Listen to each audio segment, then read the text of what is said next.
Welcome to the AppSec Insiders Podcast. I'm Jared, and I'm joined with my co-host as ever, Farshad Abbasi. Say hi. Hi, everyone. Hey, we're joined here by our very esteemed guest, Oscar Vandermeer.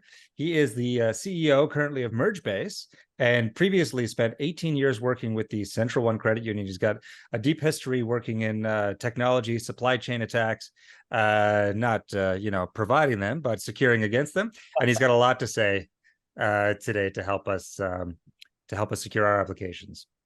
So, as always, this is a show where we explore the ever-evolving and intriguing world of application and cloud security. Today, we'll be focusing on application.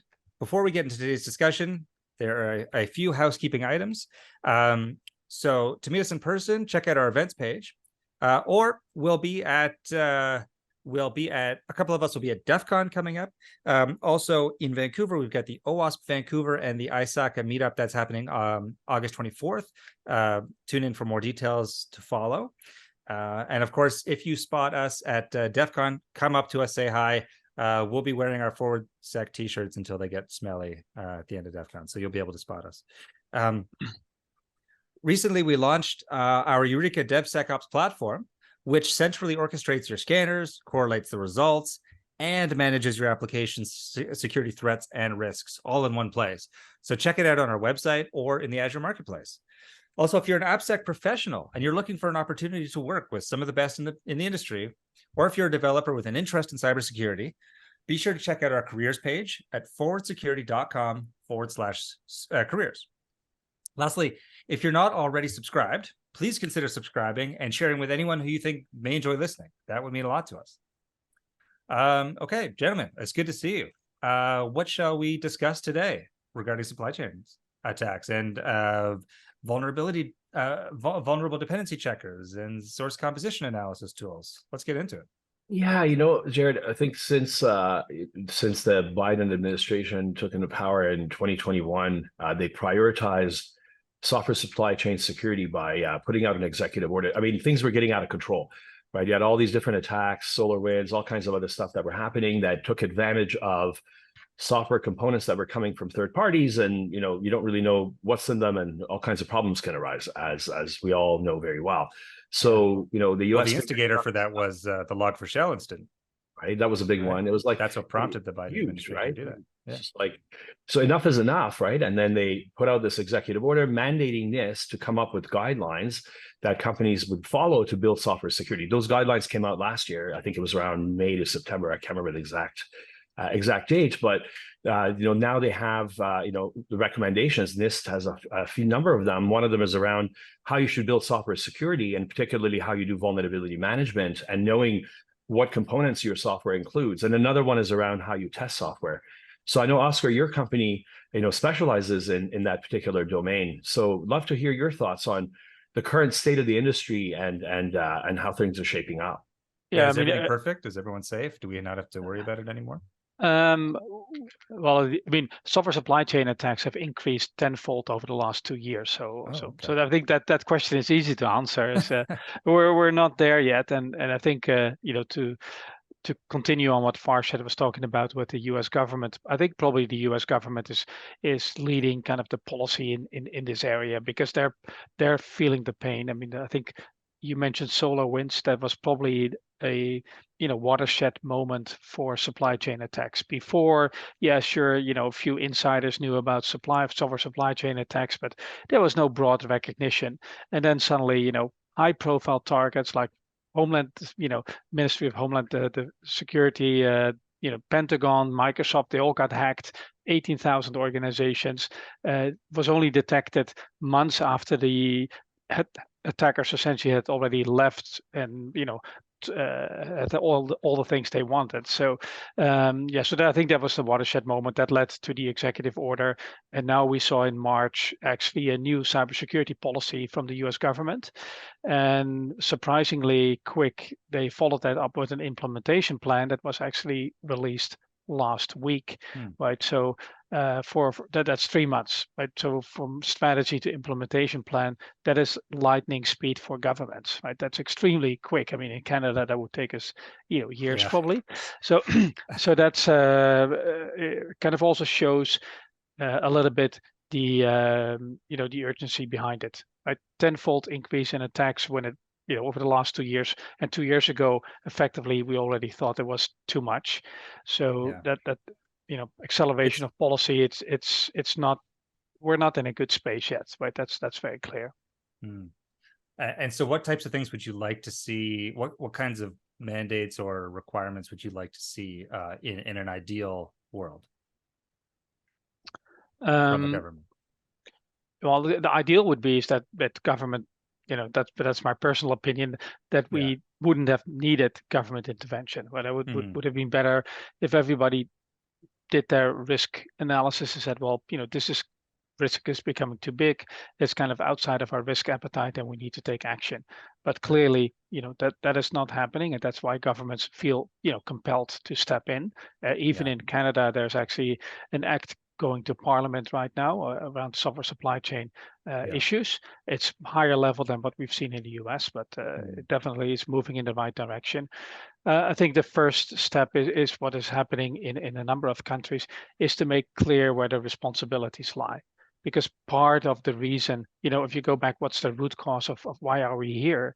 It's effectively because, in my mind, there's been a bit of a gap in terms of risk management, right? You have software vendors, Microsoft or whoever, who produce good software. They ship it, and then you have all these end user license agreements that say, well, we don't accept any liabilities, whatever damage our software does in your environment, we're not going to accept any liabilities. Sure, okay, well that's fine. We understand that from a business model perspective. They can't be, if you sell Microsoft Excel for $100, you can't take on the potential damage it might do at the bank where it creates like a few $1 billion calculation error or something like that. Right? It's not going to be possible. But okay, so the vendors are not taking responsibilities. Then the buyers of that software, essentially, they did not have enough information to actually assess what the risks were. So the buyers didn't know what to do. So they claimed, in a sense, we don't know. The vendor said, well, we don't take responsibility. And so there was this huge gap, essentially all these application-related risks that nobody felt compelled to work on. So I think the first step for governments, to your question, is to really make sure that somebody owns this risk. And that's I think what they're doing in a number of countries. In Germany, as an example, 2 years ago, they implemented legislation, said, well, if you're the buyer of software, you're responsible for all the risk. I mean, could be that you've got downstream suppliers. Well, you better make sure that those downstream suppliers either manage the risk or give you the information so that you can manage the risk. We don't actually want to know. So they're very, principle-based legislation, but you're responsible. So at least, the first step is to assign responsibility and actually make clear, who has to own this risk and manage it. And I think that is happening in different countries, Canada as well. And then, of course, we're going to need standards and tools to then, help those organizations actually manage that risk and wrestle this problem to the ground. Yeah, I appreciate you saying that, because I was just going to say, let's say I start, if I start a company, or even, I even use that example, if Forward Security is using some outside tool, and that we get, they get hacked, and that allows entryway into, I can understand holding us responsible if the information is available from that vendor. So if we're not able to get all the required information, what is your what does your CI/CD pipeline look like? How many developers have access to your keys? How often do you rotate your keys? All these types of information, the type of stuff that we would put into a security design document for our clients may not be available from our vendors. So, from my mind, I understand how that, from a government perspective, can be very clean to say that it's the responsibility of the user. But I do think that, a vendor should have responsibility if they're not supplying the correct information or the correct amount of information out. Then what choice do I have as a buyer? But here you can see in a nutshell, with the example you're giving, how this would work, right? So government would tell you you're responsible. Now you are going to go to your suppliers and say, well, guys, you need to give me this and this and this information. You need to tell me how you rotate your keys and all those, what kind of processes you've got, and you're going to put it in a contract with your supplier. If they don't want to do that, you're saying, well, goodbye, because I need somebody else that actually, is not exposing me to this huge liability. Right. And that's where the whole segue into the SBOM thing, right? Because one step, and tiny step, in my opinion, is now they're requiring vendors to provide that software bill of materials to disclose what you're getting. Hey, like you're buying this. This is what we're including, and and then hopefully they've addressed the vulnerabilities. But Oscar, what are your thoughts on that? Because I know I personally think that it's been overhyped. Sure, it's nice to know the software bill of materials, but how far does that get you? But I'd love to hear from you what your thoughts are on that whole SBOM. Well, I think SBOM is kind of just a tool, one of the things that you need to make this all work, to basically close that risk management gap that exists between vendors and buyers of software. Right? And so there's probably other things that are going to be needed in addition to an SBOM. But an SBOM is a good start, because now at least you can do vulnerability analysis on all the software that you've purchased. Now we're seeing more of a migration towards software as a service type of business models, right? That creates other issues, because now you're not just buying the application, you're buying essentially the full stack, right? So you're exposed to many more risks, and so you need to have a lot of additional information, to your point, if you really want to make sure that that you're not exposed. But I think that's where standards and certifications are coming into play. Right?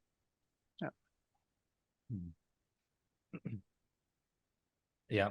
So you were saying that America is really leading the way in this. Are there? But Germany also is getting on board. They're also doing something similar. I remember, and I bring this up because you worked in the Netherlands. I think you're from the Netherlands, if I'm not mistaken. Yeah. There was, I'm sure you remember, DigiNotar. They were a TLS certificate supplier, and famously, I think they ended up going bankrupt, but they had. There was some supply chain attack there, and I think it was some nation state level attack, but they were able to infiltrate the system and start generating fraudulent certificates and things like that. So I often think of the Netherlands as being quite a forward thinking, almost futuristic country with its so have they done anything in this regard? Not something special. I think in Europe, like the difference between North America and Europe, there is a distinction for sure. The risk appetite, I would say, in Europe is much lower. Like a good example would be, not in our the application security space, but in the banking industry that I used to be in. For instance, in 1991 or something like that, in the UK, there were the first debit card skimming incidents, right? Because a debit card is just a piece of, at that time, was a piece of magnetic tape glued on a piece of plastic. How difficult can it be to copy? But the whole security principle was, well, you can't copy these cards. Well, obviously, it was very clear that assumption that you can't copy these cards was totally wrong. So in Europe, immediately the banks got together. In the Netherlands, I was working for ING. The three big banks got together and say, well, it's not unacceptable risk. We're going to actually move to smart cards, and they launched them in 1995. Oh, wow. Like in Canada, Canada was in North America. I mean, that took 20 years longer really we were way behind for that. Yeah, but that's because of there's a different perspective on risk, and so in cybersecurity, I think in general there's been also higher concern in Europe. That's why you see, for instance, a country like Germany move quicker, but the Netherlands is too difficult because they don't have the scale. This is essentially much of a global problem, and you only. The US can do a lot, right? Because they, through their trade relationships, they can influence a lot of other countries. We're actually seeing that today, right? This morning, I actually had a call with a company in Israel, because there's 800 medical device companies in Israel, right? In America, the FDA has said by October 1st, medical devices need to produce an SBOM and need to do vulnerability tracking. So most of these 800 medical device companies in Israel are also delivering into the US, and they don't want to lose their market. So even though this is just US, regulations and legislation, it actually has a global impact. If the Netherlands was going to do that, nobody would bother, right? It would not make a dent. So, so it's very, very difficult for a small country to do anything. Right. Different market reach. Yeah, that's very interesting. I just saw. Just a bit of a tangent, but I just saw a little video post by I think it was the Toronto police, and they were talking about card skimmers and the dangers of card skimmers. you know. Mm-hmm. And all the devices, all the techniques that they showed are all old already. And Yeah. they just posted this. It's all about stealing data from the magnetic stripe, which is barely useful to attackers nowadays, and cameras to watch your pin. But I think most people, especially in Canada, are using tap or chip and pin, the smart card system. Although oddly, I've gone to the States a few times in the past year, and there were some places that still only took stripe, and you had to sign. Yeah. It was very interesting. Yeah, the US is probably the most backward in that particular area. I mean, there's a lot of reasons for that, but it's probably beyond this kind of scope of this podcast. But I mean, it's a good example. It basically took the banking industry 30 years to transition from magnetic stripes to smart cards, and it's not even completely there. I think in application security, it will take quite a long time to transition to an area where we effectively don't have a lot of known vulnerabilities, and we're not shipping software with effectively big holes in it that criminals can exploit. Yeah. So let's say I own a company. We're building some software. We're going to need to use dependencies because, we're not building everything from scratch. Where do I start? Where do I start with my development team, asking them to pick? Let's start with picking a trustworthy source for my dependencies. What are some trustworthy sources, untrustworthy sources? How do I know? It's the Wild West out there, especially with Node. It's really open source, the NPM world. I know with some Java repositories and NuGet, it's a bit harder to get in there as an attacker and post your own packages, but it's not impossible. So, is that what's a trustworthy? How do I start? Well, I think that's a very good question, but very difficult to answer. I think Google has an initiative where they effectively have a repository or a set of libraries that they effectively have scrutinized themselves already. So you could say they're kind of definitely a higher quality, but of course you always have this problem is that you're thinking that you're using this one node library, right? But that is using 5 of these other libraries that you've never even heard of, and those in turn use 10 other libraries that and so it's a bit of a difficult problem to tackle on your own. I think it's so that's why software composition analysis tools play a role, because they will effectively analyze that for you. They will say, well, these are all the libraries that somehow got included with your project, and this is where the vulnerabilities are, and and then you can our tool, for instance, provides guidance on how to resolve those vulnerabilities. And do all software composition analysis tools look at your transitive dependencies as well? No, not all. And there's tools like Dependabot, for instance, that a lot of people are using, which is because it's free. And in some languages it will look at transitive dependencies, at other languages it will not, right? So because it's basically designed for a different purpose. So but the leading tools will all look at transitive dependencies. Certainly leading commercial tools does. We use MergeBase quite a bit, so I'm familiar with those results. It's something you were saying earlier about NPM or Node, how you can be using a dependency which has a dependency which has a dependency all the way down. And this happened with there was a package called Event Stream, which was a very useful package, and so it got used in tons of other packages, which got sucked up into others and others, until I think it was in like 5 or 6 of the top downloaded packages on NPM. And somebody had hacked that repo or somehow compromised that repo and installed a crypto miner in it. That was. I think there's also this story. I'm not sure if it was related to this library, where somebody said, there was one guy maintaining a popular library, and somebody, and of course, as it is that you get busy and life takes over. So somebody else stepped in and said, hey, well, why don't I take over the maintenance of your library, and so you don't have to spend that much time on it. And I mean, you could intervene in the supply chain at different levels, right? So and then you've got, I think there's like 30 million components or something like that. So, and then there's lots of different versions of all these components. So that's a huge huge universe. You can't manually kind of scrutinize all of that. Yeah. Oscar, I've got a question for you. I mean, I've been in other conversations and I often hear about IAST, interactive application security testing. And IAST vendors say, IAST is better because it does software composition from within a running application. So you install an agent and then you profile your application. And then as the application is running in QA, it can actually see what packages are included, right? But, what are your thoughts? Like, why would someone do that versus, running software composition analysis in the traditional way? What is the relationship of all these scanners together? Should teams be using both of them? What about SaaS test, SCA? How does SCA fit within the broader picture of all the other security scanners? That's a good question, because a lot of the times I want to let you answer. I just want to give clarity to our listeners that SCA scanners will scan your source code, your packages looking for dependencies that may be out of date. And it may find a package that has some vulnerability in it, but you may not actually be using the function that's vulnerable. And so IAST will actually look at the running flow, the control flow of your application, and try to find if that's the case. Yeah. MergeBase also has the ability to instrument an application and actually look at either in test or in production what you're actually using.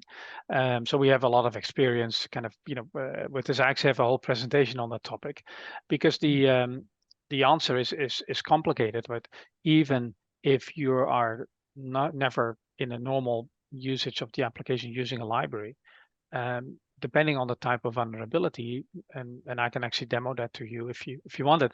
You can like, for instance, if it's a remote code execution, right? You could still use that vulnerability even though the application itself doesn't use it, right?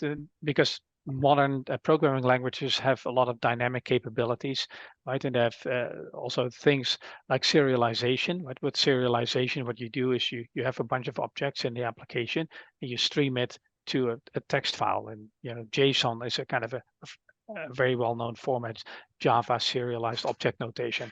And of course, then you take that JSON file and you can convert it back to a set of objects. So if I am able to, for instance, inject something in an application, I could create these objects that normally would never exist and start as a hacker and start using them.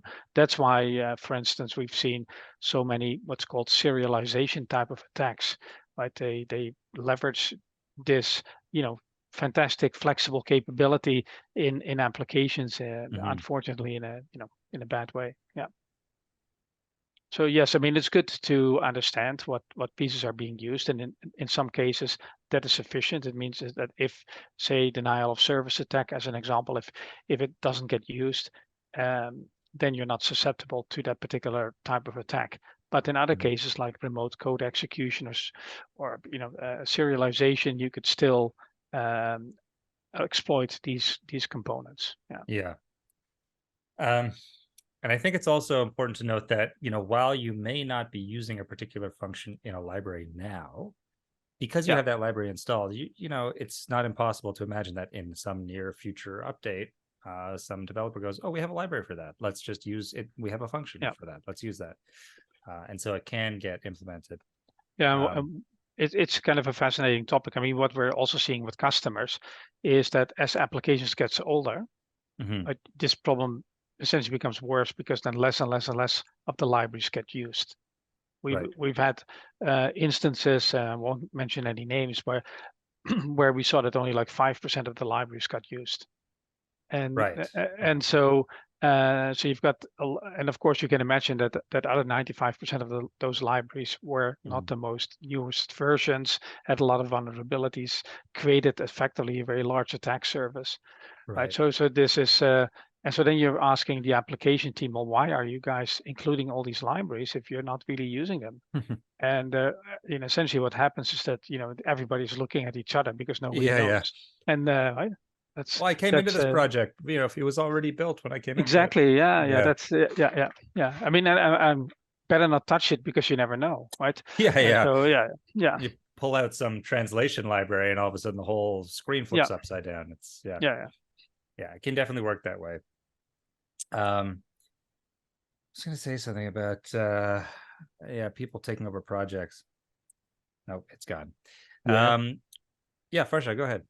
I was going to say maybe touch on the NIST. I know they have a supply chain security framework. Oscar, what can you tell us about it? What are some challenges or bottlenecks that companies face when they're trying to implement the supply chain security framework? I think there's a new version coming up. Maybe you can tell us a bit about that. Yeah, well, NIST has a basically cybersecurity framework. That's, by the way, that one. I don't recommend it. I think it's in version 1.3 that came out in 2019. So it basically doesn't cover off software supply chain attacks very well, or application security in general isn't really covered off very well. And so they're coming out with a version 2 next year. And one of the big gaps that they are going to close is essentially software supply chain security. How in detail is not clear yet, but it's one of the 3 main areas that they're focusing on. So I think it's cybersecurity governance, software supply chain security, and then also risk management, which is kind of those are kind of the 3 big areas, besides a bunch of cleanup that they're going to want to tackle in version 2. It's interesting, because the version 1 came out during the Obama era, and I remember there were a bunch of critical infrastructure, cybersecurity issues that came up, and he was like, enough is enough. Let's have a security framework. But I was working at the bank at the time, and we were considered critical infrastructure, so I was tasked with doing one of those to our company, because and then it was actually in my opinion, it's too heavy. There were way too many questions, even for a large organization like where I worked. It was too heavy, and so I can't. I'm curious to see what they're going to do with it. And to your point, application security, it was lacking. There were a few things in there, but the detail was not enough at all. And then, of course, the software supply chain, not much on that. But my problem with these large frameworks is that they just get too heavy, and sometimes the questions just make no sense. You end up spending way more time trying to answer them, and then you don't understand them. Like where I worked, everyone understood the controls differently. The answers didn't come out consistently, and it just at the end it was okay. But I much prefer frameworks that are a little bit lighter, more ground level. But I'm looking forward to seeing what they do with it. At least it's a step in the right direction, in my opinion. So what are the Farshad? I'm just curious. What are some of the frameworks that you prefer? Because it probably would be good to mention them then. Well, the thing is, for software supply chain, this whole area is somewhat new, and I'm trying to think of some of the initiatives and projects that are out there. I know there's SLSA. There's that initiative that these aren't frameworks for assessing the software supply chain, but I guess OWASP doesn't really have one, does it? Not that I can. The ASVS. It does include some checks. Yes, you're right. It does have some verification requirements, but it's not comprehensive. It's not robust. No, but you know what, Jared? That's a good point you make, though. Like, how many controls? Realistically, all they need to say is make sure you're running regular scanning. You have a software bill of materials that you're getting it from trusted sources. I think it does have those. Yeah. I think some of them are a bit vague. Like, make sure you're getting them from trusted sources. Okay. I look at that as a developer, I go, what's a trusted source? There's an opportunity for submitting a change to ASVS, Jared. Yeah, that's true. Yeah. So we only have a little bit of time left, and I definitely want to make sure that we get to see some of these really interesting slides, Oscar, that you brought in. Would you mind going over a couple of those? And I may jump in just to describe them visually for our audio listeners, but otherwise I would love to see what's in those. Yeah, probably should have kind of showed them a little bit earlier, but this is just an illustration of what's happening in software supply chain attacks. So basically, I think the first software supply chain attacks were in 2003. But there's is on such a small scale that they basically have disappeared into the axis here. The first, I think, really kind of bump up was in 2016, and that was a very interesting year, because there was actually a professor at university who claimed, well, software supply chain is way too easy to attack. And he actually made his point by producing an attack that was very successful. It was totally innocent. It wouldn't really do any damage or anything, but it proved his point, and clearly registered here, as you can see. And what he was saying was effectively true. I mean, he was a visionary. And we've seen kind of exponential escalation after that, right? That's from 2020 to 2022, it's off the map. It's off the chart almost. Yeah, and so now you're basically getting to the stage where governments are intervening, because it actually is doing quite a lot of economic damage. And also, I think from a security perspective, I think that's also a motivator for governments to deal with this. And I think the US is clearly, as you mentioned, taking the lead. But I think there probably are things ongoing in terms of diplomacy, because I know that I'm actually participating in the CISA work group on SBOM as an example, and I know that a lot of kind of officials are traveling to other countries to kind of spread the word, right? So there's a clear kind of diplomatic effort to influence their allies and partners to also step up for sure. Yeah. What is the x-axis here? Just the number of occurrences? It's the number of attacks that's been reported. It's very difficult to get really good data, so the number of incidents is kind of the only thing. I mean, what you really would like to know is, well, what was the damage related to these incidents? But there's no. It's very difficult to get good metrics on those. Yeah. It makes you think, because I remember back in the late 2000s, the places I worked at, we used tons of open source software and packages, and we asked ourselves in the security team, we're like, hey, isn't it obvious that this is written by people we don't know, and someone could take over that project and put malicious stuff in there? Everyone's like, yeah, that seems to be obvious. But like, no one did anything, and no one was taking advantage of it, as you were showing in that graph. It wasn't until 2016. And I wonder what instigated that. I mean, it's not that, like, sure, there's more software in use. Absolutely. There's no doubt about it. But is it just that someone just thought about it and no one had done it, taken action to do it? And what other things exist in cybersecurity that are just sitting there waiting for someone to just start doing that? Yeah, well, I was going to say, I'm kind of surprised that it took attackers so long to figure it out. No, but that's normal, because like going back to our story about debit card skimming, like in 1991, there was the first incident. It took more than 10 years before it really, incidents really started to kind of escalate and started hurting people. And why this 10-year lag? Well, effectively, criminals are by definition lazy, right? They're not going to invest a lot in R&D and do complicated things, because otherwise they probably would have a regular job, right? So you almost need to kind of, a whole industry needs to be developed behind it, people that come up with exploits and bundle them in tools that are easy to handle for criminals, and all of those type of things will take time. So it's almost like an industry has to be developed.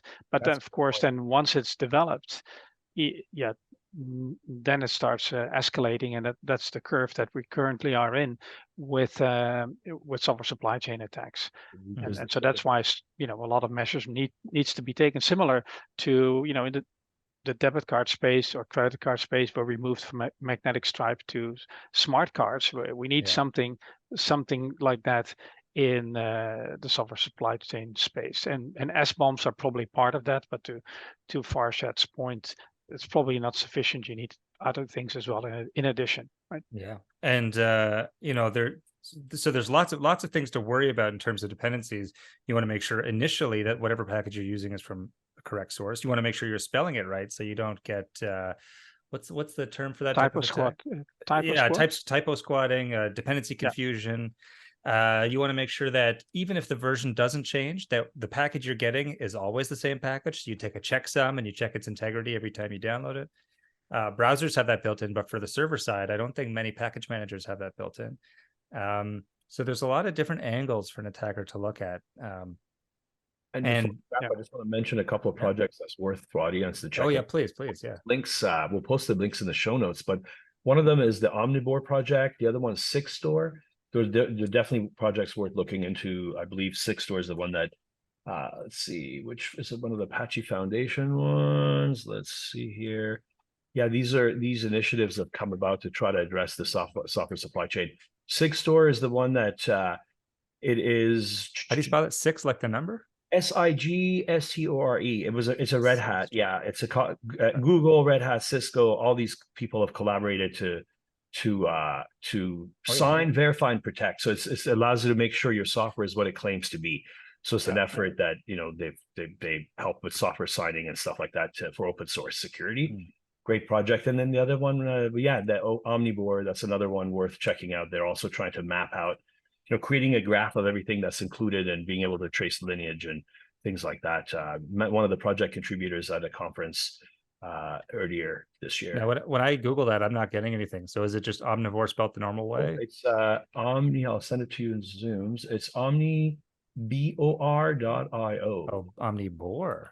Yes, it's a minimalistic scheme for build tools to build a compact artifact dependency graph tracking every source code file incorporated into each built artifact and embedding a unique content addressable reference to that artifact dependency graph, the omnivore identifier to the artifact at build time. So really doing these things at build time so that you can create a dependency graph that can then be used with other things like SBOM. So this is not supposed to replace SBOM. It's not supposed to replace assigning schemes like things that Sigstore does, but it's supposed to create that comprehensive graph that with unique identifiers that you could create, a picture of what you have.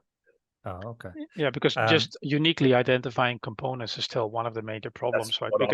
Because you could have a project, say Log4j, but for instance, a distributor like Red Hat could potentially apply a patch, right, and effectively modify it, and then you get a slightly different version of Log4j. And so there's a lot of downstream suppliers or distributors that could potentially modify or change the metadata. So it's a complex problem just identifying the components. So I think there's a lot of good work being done there. Yeah. Okay, well, I think that's going to be it for our show today. So Oscar, thank you so much for joining us. It's been really, really insightful and interesting talking to you. I could do a whole hour long with you, but our analytics show that wouldn't do well as an episode. So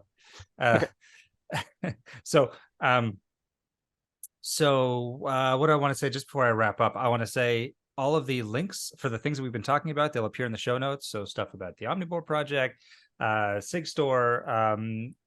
Oscar, can we get your slides to put those in the show notes as well? Sure, I'll send it to you. Yeah. Thank you very much. And can we include a link to what should we plug for you? Should we include a link to your LinkedIn or your website or MergeBase? The website is good. Yeah. MergeBase, yes. Yeah. So what's the website there? Tools up there. MergeBase.com. Yeah. .com. Okay. MergeBase.com. Well, thank you so much for joining us. And Farshad, my co-host as ever, thank you very much. Your presence is always wonderful and insightful. So please, all of you listeners out there, subscribe wherever you listen to the show. And be sure to follow us on LinkedIn and Twitter. Who knows, Threads might be coming up. And at Forward Security. Links are in the show notes. If you have any suggestions for topics, we would love to hear it. We want to know what you're interested in. It's probably what we're also interested in. We would like to hear from you so that we can discuss it on a future episode. You can get in contact with us via email or LinkedIn or tag us on Twitter. And also as a reminder, we're going to be, as I mentioned at the beginning, we're going to be at DEF CON. There's going to be OWASP Vancouver and the ISACA Summer special. Special coming up August 24th. Also, we're launching, we have already launched Eureka. So you can find that in the Azure Marketplace. You can also find it on our website for more details. It's DevSecOps to the max. It's your one-stop shop, essentially, with great visualizations. It's wonderful. I suggest you check it out. A lot of good work's been put in there. If you yourself are an AppSec professional and you're thinking about changing jobs or looking to start one with some of the best, I suggest that you contact us. You can find it at the forwardsecurity.com/careers page. If you're a developer who's just interested in cybersecurity, that's a good place to start because we are application security. And it's really the type of cybersecurity people we're looking for are those who've had a long history of development. It really gives you, if you have a mind for security and a long history of development, even if you aren't yet a pro with the tools, that stuff we can teach you very quickly. But having a deep understanding of how things are developed, that's something you develop over a long period of time. And we want to hear from you. Lastly, if you're not already subscribed, please consider subscribing and sharing with anyone who you think might be interested. That would help us a lot. This has been the AppSec Insiders. Thank you for listening, and we'll see you next week. Thank you. Okay. So